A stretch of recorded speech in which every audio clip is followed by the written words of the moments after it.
Ay, caray, espérenme. Espérenme.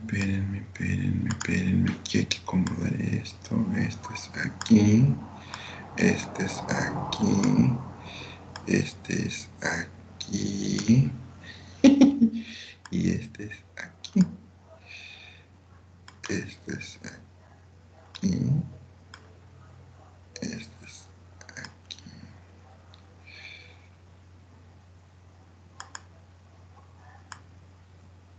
Ahí está.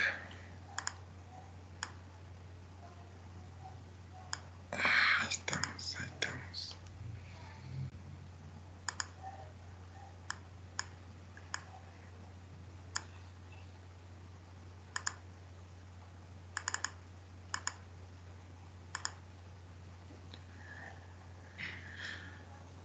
Bueno. Ahí está.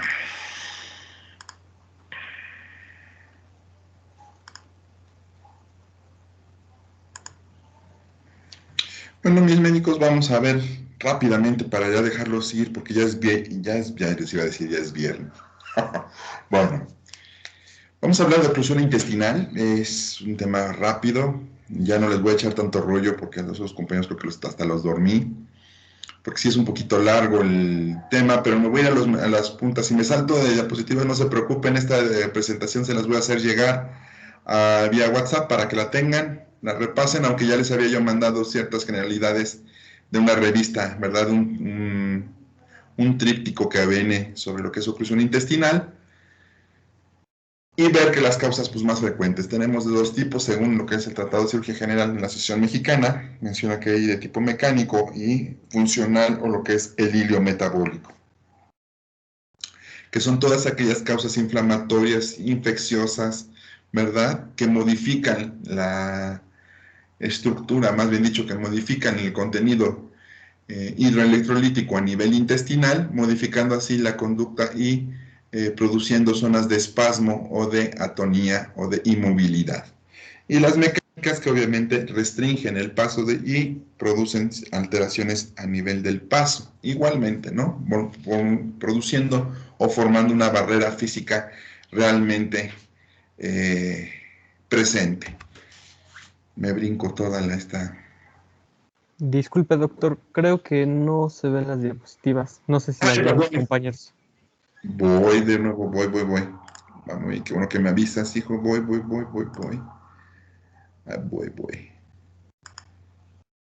Sí, para que vayan, para que vean la Liga de la Justicia de Zack Snyder.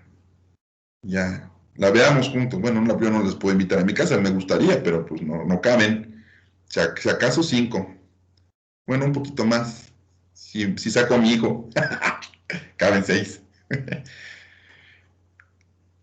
Ay, ¿dónde está? Aquí está.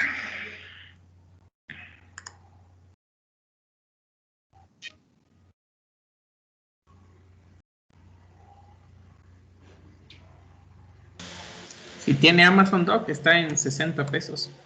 ¿En serio? Sí, en Amazon Prime está en 60. Híjoles, pues yo creo que, pues vamos a ver, no tengo, pero ahorita me suscribo. Ay, no quiere esta cochinada, mi doctor, espérenme un segundo, ahí va. Sí, mis médicos, ¿qué deberíamos de ver? Ahorita me los doy rápido y ya les comento. Bueno, les digo, siempre en generaciones pasadas, siempre los que mejor les iban, siempre les... Ahora había veces que no podía ir yo con ellos, ¿verdad? Pero si no, sí, picharles una caguama y unas alitas.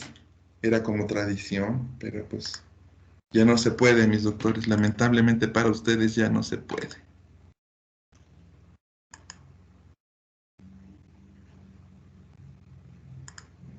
¿Ya se ven, doctores? No, aún no, Doc. No, espérenme un momentito, entonces, déjenme. A ver. Vamos a ocultar estas. Compartir contenido.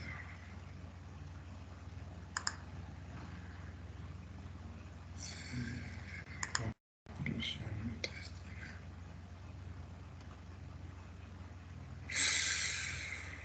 A ver aquí. Uy, que se trabó todo esto, ya se trabó.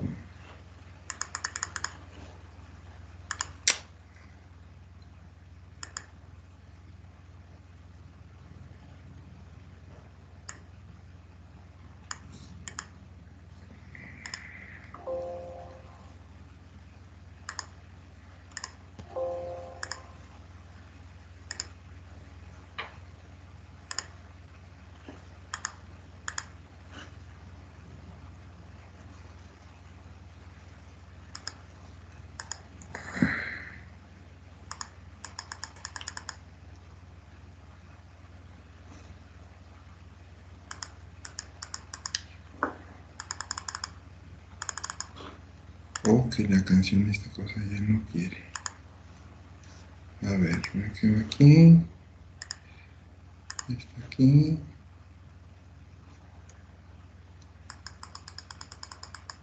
Sí, se trabó. Ay, esta cochinada. Vamos a cerrarla, vamos con tanque.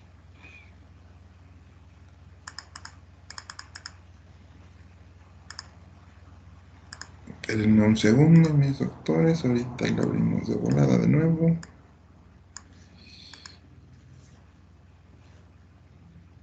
Ahorita rápido, rápido la abro de nuevo.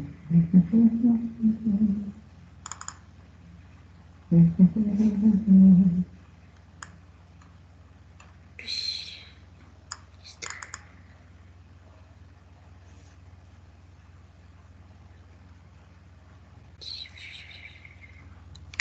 60 pesos, está re bien. ¿Y si es verdad, mis doctores, o es de esas tranzas que luego hacen? Bueno, no sé. No, sí, doctor, está en su página oficial. Oh. Bueno, entonces pues habrá que verla. Ay.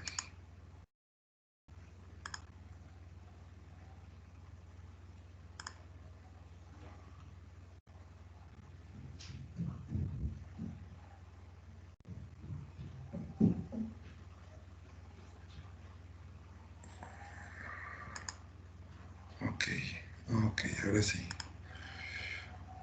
Ahora sí, ahora sí. A ver si ya.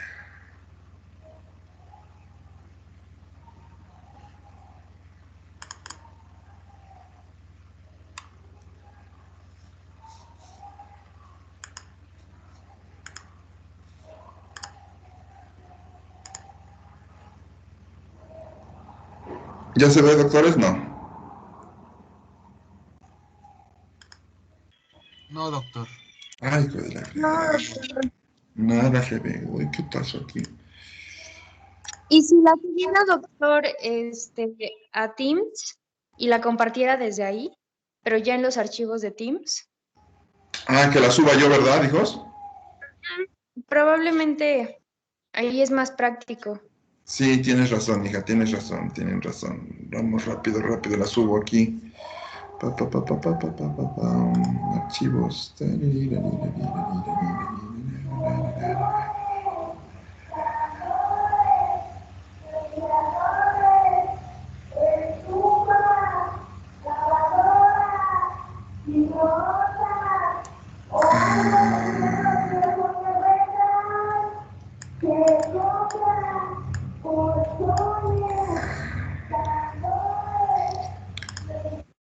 Sacar.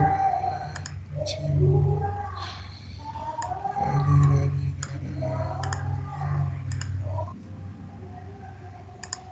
Ay, caramba, espérame. Cerramos aquí, ahora acá.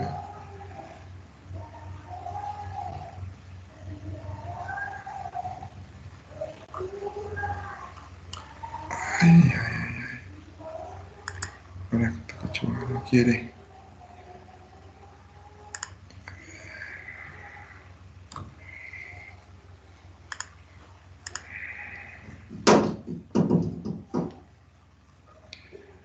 Ahí está.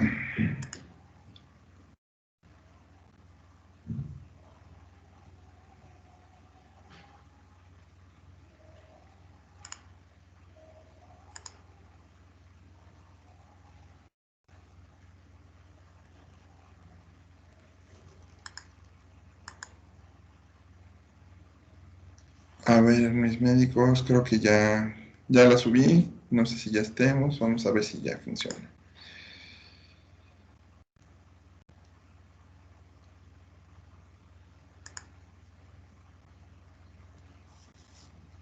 Ahí está. Sí, ya está aquí. A ver.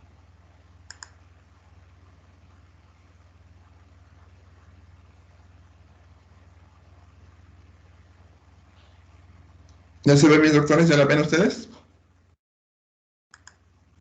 No, Doc. No, tampoco. Ok, la canción. Déjenme ver por qué no me deja. Otra opción podría ser que nos las mande el WhatsApp y si no ya uno de nosotros la proyectamos a ver si puede ya mover Sí. la diapositiva.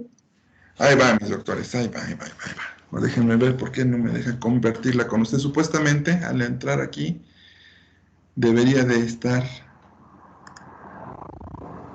o unarse.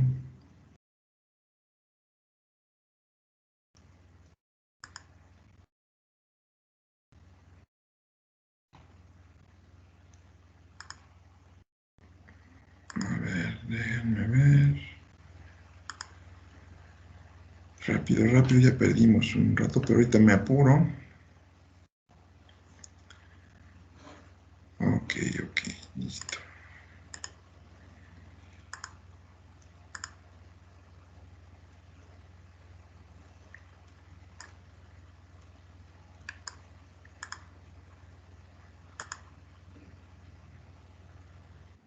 Doctor, ya estoy enviando la presentación al WhatsApp.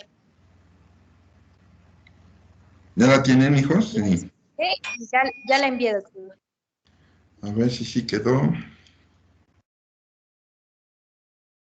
Porque la subí, sí está en los archivos de ahí, pero no carga aquí con nosotros. Digo, no carga, no quiere. No me deja subirla. A ver otra vez.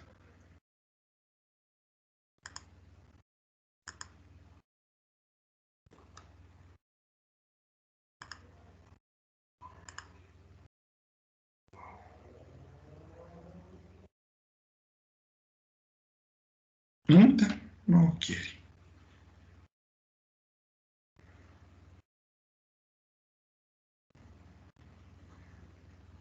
Bueno, pues déjenme entonces ver por qué no quiere. Si estaba todo jalando requete bien y ahora no sé por qué no quiere. Doctor, ya la envié a WhatsApp. No sé si algún compañero puede hacernos favor de proyectar. Sí, a ver si pueden ustedes, hijos, porque el mío nomás no quiere, hijos. Ya lo puse varias veces y no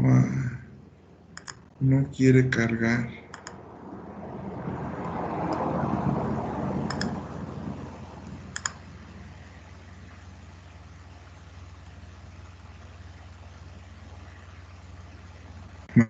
No quiere. Vamos a ver rápidamente. ¿Por qué no quiere?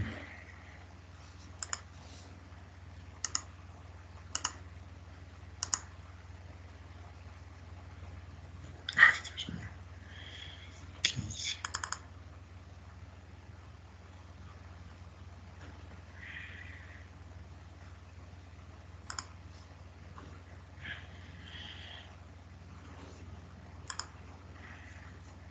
Bueno, les voy platicando rápidamente. La oclusión intestinal, entonces, mis doctores, es de tipo mecánico o lo que se conoce comúnmente como de tipo metabólico, ¿ok?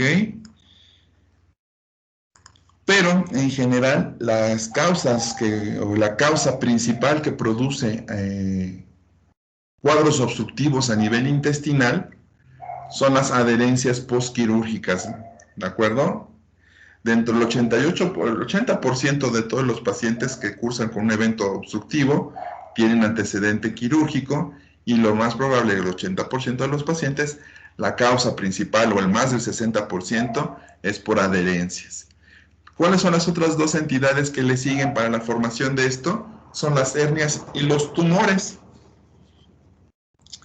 A manera general les voy a explicar rápidamente cuál es la fisiopatología de lo que es la formación de las adherencias y cómo intervienen. Una vez que se ve lesionado o que nosotros estamos en exposición lacerosa de las asas intestinales y tenemos o sufre pequeños cambios en su contextura, ya sea por inflamación, edema, contacto, erosión, sangrado, lo que sea que dañe la contextura celular, va a haber un proceso de inflamación en el cual se van a liberar procesas inflamatorias, van a abordar o van a llegar por procesos inflamatorios, células inflamatorias, dentro de los cuales va a haber fibroblastos, va a haber secreción de fibrina, ¿sí? Y por mediadores de activación, en los cuales intervienen también los factores de coagulación, que van a dar activación del fibrinógeno hacia la fibrina, se van a ir formando matrices celulares que van a estar en contacto, van a estar expuestas, y al encontrarse en oposición directa con otras asas intestinales, van a formar vínculos que poco a poco se van a ir madurando mediante el proceso, si es que el proceso inflamatorio continúa, ¿sí? Y durante los primeros de 5 a 7 días van a dar pauta a la formación de uniones de primera instancia laxas, y conforme los puentes de fibrina se vayan haciendo más estrechos y se vayan llenando con colágena, van a ser muchísimo más firmes. ¿De acuerdo? Entonces, a grandes rasgos, y no son grandes rasgos, sino ya tienen la presentación, pues obviamente ahí viene. Pero en los libros, en un artículo, no es artículo, en una guía, que no es guía, es un tríptico que les mandé sobre la Asociación de Gastroenterología, de cómo se dan las oclusiones intestinales, es la fisiopatología más frecuente del cómo se forman las adherencias. Por lo tanto, una de las terapéuticas pues es tratar de evitar en medida de lo posible la formación de estas. En sí, eso es en cuanto a la formación de cómo se forman, qué eventualidades tiene y qué tipos. Recordemos que tenemos dos tipos de eventualidades. Al formarse las adherencias, vamos a tener estrangulamiento y espasmo, ¿sí? O vamos a tener trastornos mecánicos y funcionales, pero la gran mayoría de todos los procesos obstructivos son de ambos. Vaya, se manifiestan de ambas maneras, tanto obstructivas como funcionales. Y eso va a hacer que nosotros tengamos estos problemas a nivel intestinal. ¿Qué va a suceder, mis doctores? Pues lo siguiente. Cuando nosotros tenemos los procesos obstructivos y el estrangulamiento, ¿este estrangulamiento a qué se debe? Va a circundar el contorno o digamos que el diámetro, el perímetro intestinal, y va a producir zonas de restricción. Estas zonas de restricción, cuando se producen cambios inflamatorios, ya sea por un proceso infeccioso, algún traumatismo, algún cuerpo, algo que sucede, que provoque que se produzca un evento inflamatorio locorregional, va a favorecer que la motilidad, al verse incrementada o disminuida, y al aumentar los diámetros intestinales por incrementos de presión intraluminal, por aerofagia, productos de metabolismo bacteriano, ¿sí? Y la fermentación alimenticia, va a incrementar la producción de gas.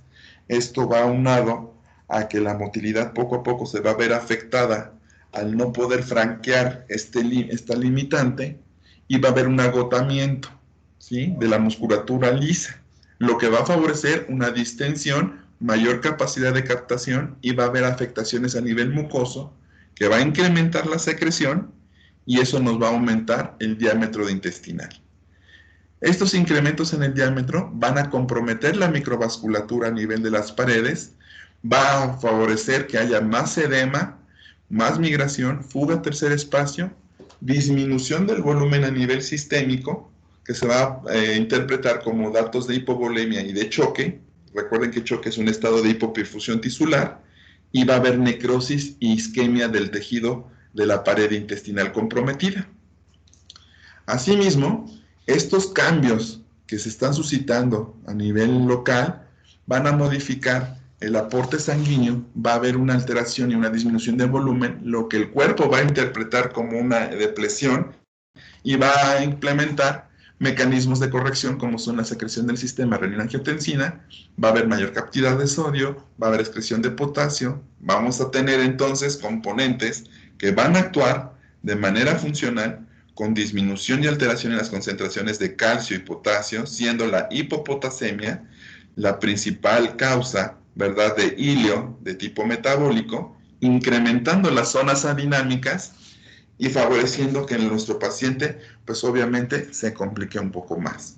Estos mecanismos aunados van a favorecer el estado de, ¿verdad?, de compromiso vascular y compromiso a nivel de las asas intestinales. Fisiopatológicamente, en general, ese es el mecanismo por el cual sucede. Obviamente, cuando tenemos una barrera de tipo mecánica verdadera, ya sea un tumor, un lito, porque obviamente en las mecánicas verdaderas tenemos varias, ¿verdad? Y procesos de ilio, podemos tener el que es el ilio biliar, en la cual tenemos litos que obstruyen el tránsito intestinal. Asimismo, otros procesos infecciosos que también lo disminuyen. Les voy a mencionar dos síndromes que van relacionados. Uno es infeccioso, uno se presenta en personas, en las damitas que llegan a tener infecciones severas a nivel urogenital, generalmente por clamidia, trachomatis, que produce un síndrome que se llama síndrome de Fitz-Hugh-Curtis. Este síndrome, mis doctores, causa adherencias laxas y firmes entre la cavidad abdominal y forma unas cuerdas, ¿verdad?, fibrosas que unen la porción parietal con la porción visceral de órganos como el hígado, el estómago, vaso y también entre asas intestinales. Otro síndrome, que este es de tipo biliar, que es por procesos inflamatorios crónicos y formación de fístulas enterobiliares, en la cual hay migración de litos hacia el interior del lumen intestinal, ¿verdad?, generalmente duodeno. Van a encontrarlo como síndrome de Baubert, ¿sí?, con B mayúscula o B de labial al principio y B labiodental intermedia, Baubert o Baubert, ¿verdad?, pero pues la T no suena al final. En fin, estos dos síndromes también cursan con procesos obstructivos. Los tumores van a ser por compresión extrínseca. Procesos herniarios, obviamente, donde hay estrangulación, formación de asas ciegas, pues van a ser los mediadores. Una vez que entendemos la fisiopatología, ahora sí, hay que ver el cuadro clínico de nuestros pacientes, mis doctores. ¿Cuál es el cuadro clínico más frecuente? Dolor, un dolor intermitente, fijo, ¿verdad?, dependiendo obviamente también de la zona afectada. Va a haber distensión abdominal, náusea, vómito, en algunas ocasiones fiebre, ¿sí?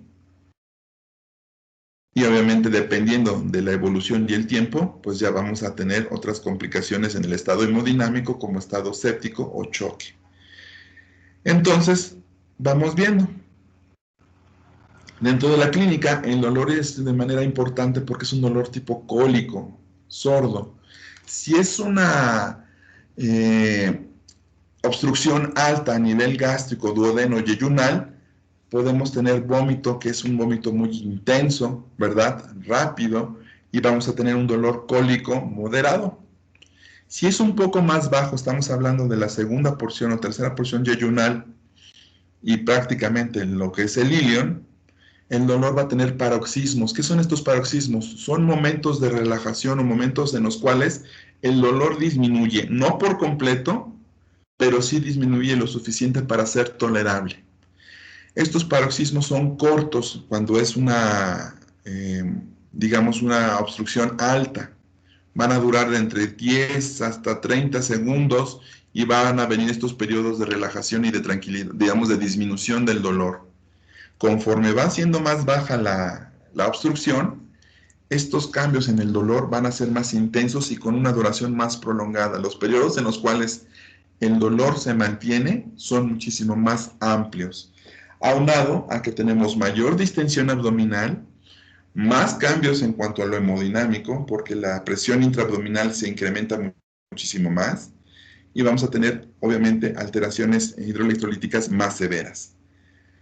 Conforme va avanzando el procedimiento, y conforme nosotros tenemos esto, vamos a ver que se va a producir más cantidad de gas, líquido por parte del nivel intestinal, vamos a tener acúmulo de jugos gástricos, jugos pancreáticos, bilis, ¿de acuerdo? Y el epitelio y la mucosa intestinal, de ser una mucosa absortiva, va a modificarse y va a producir o va a convertir, no cambia en cuanto a eso, sino simplemente de función, cambia a una función secretora en lugar de absortiva y empieza a secretar mayor cantidad de líquidos al lumen intersticial para favorecer la movilidad de lo que esté obstruyendo. Obviamente esto no sucede así y lo único que favorecemos es de que se incremente aún más la presión intraluminal.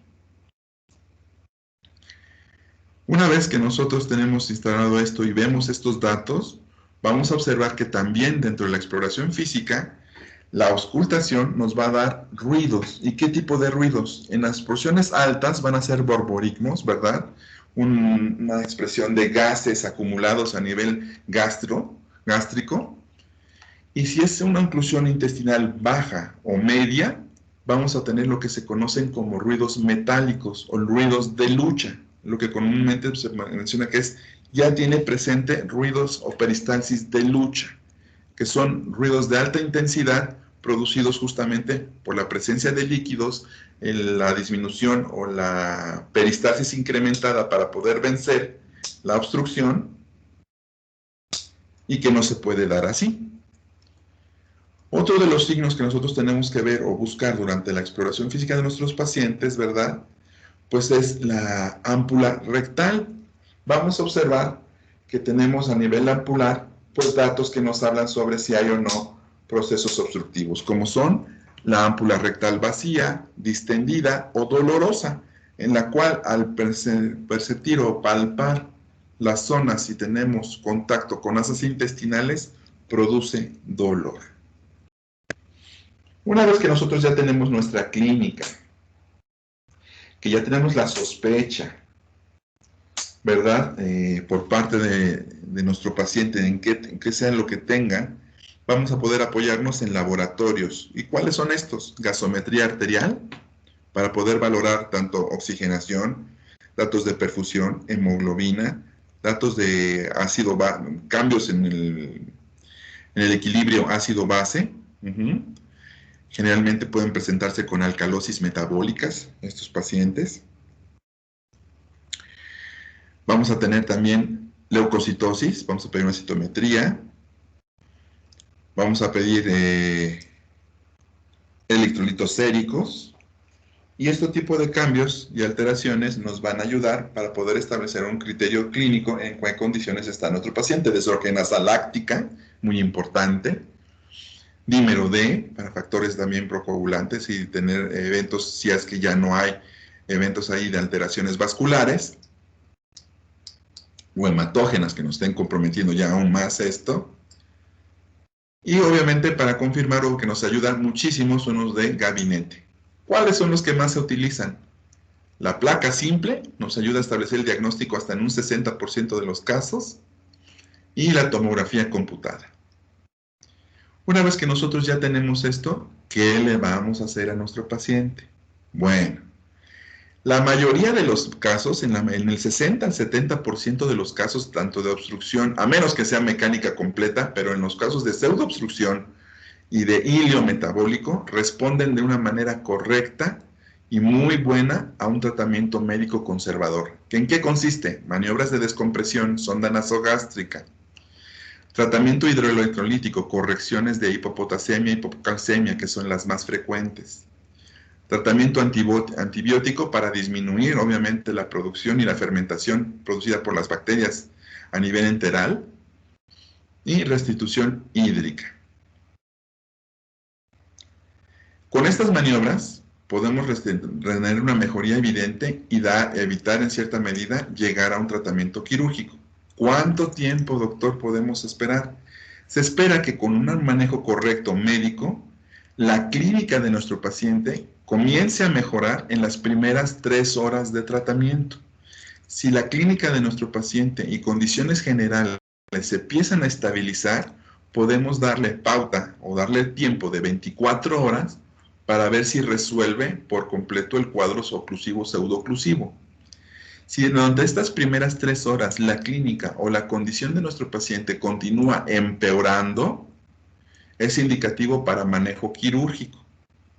¿Ok? Maniobras de descompresión, ya sea resolución de la hernia que esté afectada, descompresión, resección intestinal, enterolisis, ¿sí? Adherenciolisis, en las cuales nosotros vamos a realizar también maniobras como son las enteropexias para poder disminuir así las complicaciones tardías de los procesos abdominales abiertos. Vamos a tener que tener en consideración el estado del hemodinámico de nuestro paciente, individualizar cada paso y dar manejo dependiendo de las condiciones previas que tenga él. Si ha sido sometido a varias cirugías, el procedimiento laparoscópico queda a reserva de la experiencia del cirujano. Si tiene mucha experiencia en este tipo de padecimientos, puede resolverse de manera laparoscópica. Si su experiencia es poca, se prefiere mejor volver a una laparotomía abierta, hacer el procedimiento, y tenemos la ventaja de que podemos observar de manera directa y concuerda con técnicas para poder observar a nuestro paciente y la evolución de las asas intestinales comprometidas. ¿Qué tenemos que tener en consideración? Si el 80% de los pacientes que son sometidos a algún proceso quirúrgico tienen ese riesgo de generar adherencias, tenemos que tomar en cuenta los procesos y los lineamientos de Halsted. Manejar de manera adecuada y correcta los tejidos, evitar tiempos prolongados de cirugía, disminuir el contacto con las asas intestinales a menos que sea necesario y utilizar instrumental ROMO para su manejo, y tener en consideración las técnicas adecuadas para el manejo. Entonces, en base a eso, mis médicos, eso es lo que vamos nosotros a utilizar. Hay técnicas que se pueden ver, medicamentos, soluciones, para tratar de disminuir en cierta medida las adherencias. ¿Funcionan?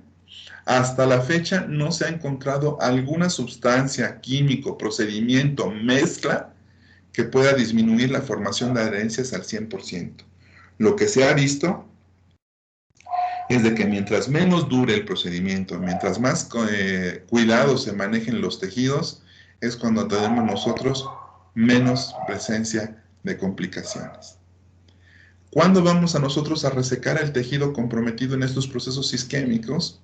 Cuando la viabilidad o cuando el tiempo haya sobrepasado, o que más bien dicho, nosotros de manera directa visualicemos que el compromiso vascular es evidente y no hay restitución pese a las maniobras de flujo a las asas comprometidas, por lo cual tenemos que realizar resecciones y anastomosis.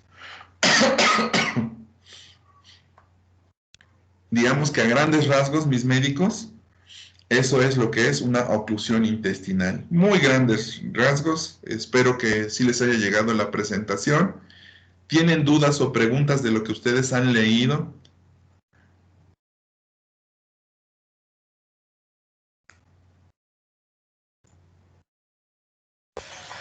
Yo tengo una pregunta. Claro, médico. ¿A qué diagnóstico diferencial debemos pensar versus la oclusión intestinal?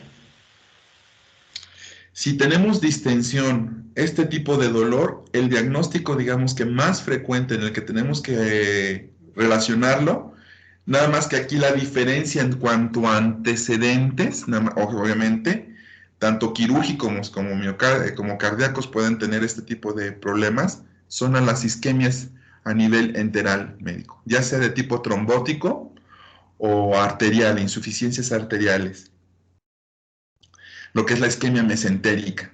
¿Por qué? Porque el cuadro abdominal es muy semejante y la evolución en ambas, digamos que la isquemia mesentérica es una forma más abrupta. ¿Por qué?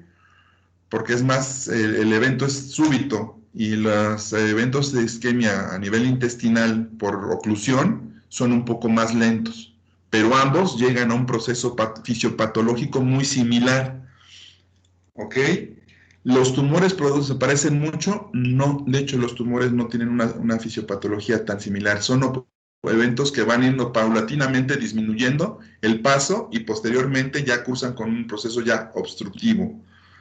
A nivel parasitario, pues puede ser simplemente pues que no pasa de manera correcta, observamos un sitio de obstrucción en los estudios de gabinete, ¿verdad? Y obviamente podemos también realizar estudios endoscópicos y en muchos casos esto da también manejo de manera adecuada. Pero ¿cuál es el diagnóstico diferencial más frecuente de esto, mis doctores? Justamente la isquemia mesentérica, que es el tema que el lunes les voy a dar.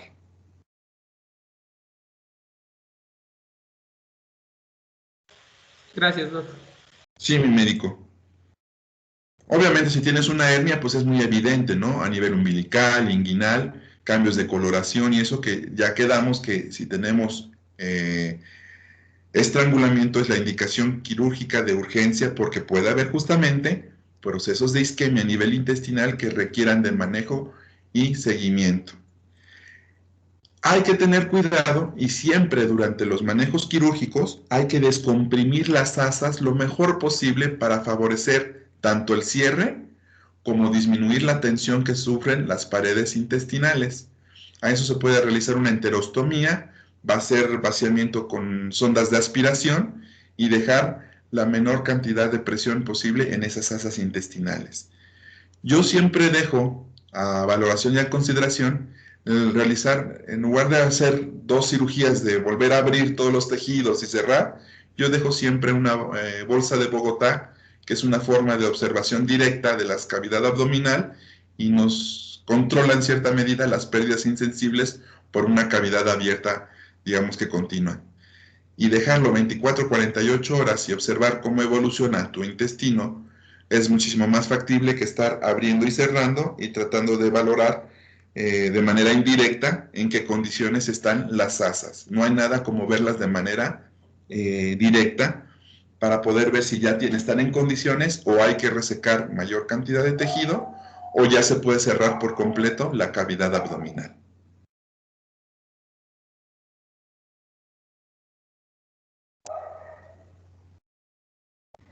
¿Algún otro comentario, duda, mis doctores?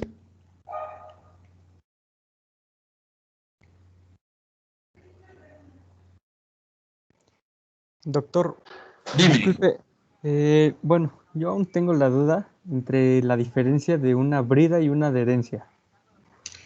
Generalmente digo, es tiempo de evolución y más que nada es la consistencia. Las bridas intestinales o las adherencias laxas, así se les conoce, es por la cantidad de matriz celular que están depositadas en ellas, hijo. Las bridas generalmente son uniones, ¿qué me refiero con laxas? Suaves, que es más, con instrumentos romos, inclusive con las manos, se pueden liberar o romper. Y las adherencias, generalmente nos referimos más cuando ya la matriz celular involucrada y las fibras de colágena y fibrina están íntimamente relacionadas y solamente con instrumentos cortantes se pueden separar. Digamos que eso sería lo que pudieras tú denominar entre lo que es una brida y una adherencia, pues es más que nada la constitución propiamente de cada una.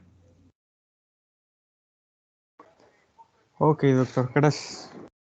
Y de hecho están hechos prácticamente todas las adherencias están tanto laxas como firmes, de hecho sí se denominan. se encuentran, cuando ustedes hacen el reporte quirúrgico, se encuentran adherencias asa-asa o asa-peritoneo a nivel de 50-60 centímetros de consistencia laxa, bridas de consistencia laxa, ¿sí?